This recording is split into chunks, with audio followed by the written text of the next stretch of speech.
Now to the FBI making a bombshell admission that the agency's background check system failed. And the suspect accused of killing 9 people at the historic black church in South Carolina never should have been able to buy a gun.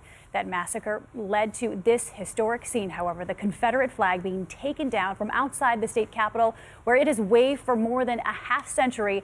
And ABC's Philip Mena is there in Columbia with the story. Good morning, Philip. Paula, good morning. The Confederate flag no longer flying behind me, in part because of a movement sparked by the tragedy in Charleston. Now we're learning what the FBI could have done to prevent it.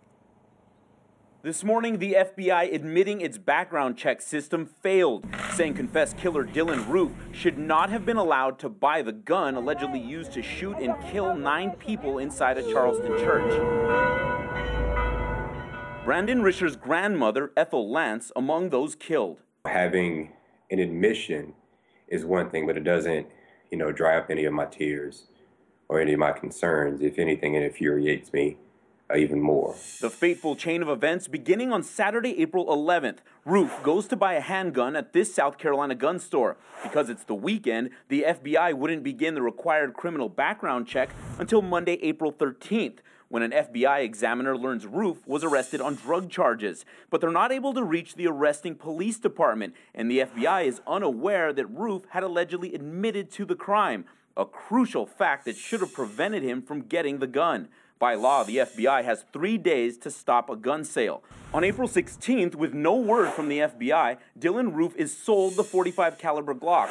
And 2 months later, 9 African-American worshipers are shot dead at Charleston's Emmanuel AME Church. FBI Director James Comey now saying we wish we could turn back time. The FBI's painful admission coming down just hours after the Confederate flag did.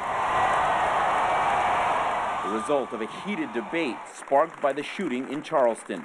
The polarizing symbol no longer flying at the state capitol in South Carolina. It wasn't just about heritage, it was about hate. The president tweeting the removal is a signal of goodwill and healing and a meaningful step towards a better future.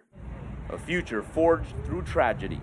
For my grandmother and those 8 other victims, that they get to, look at that and say, I was able to help evoke change. The Confederate flag that flew here for 50 years will eventually be displayed in a local museum. Meantime, the FBI is now ordering a review of its protocol. Paula, Dan? Philip, thank you. History being made in South Carolina. Many other states continue to fight this battle as well.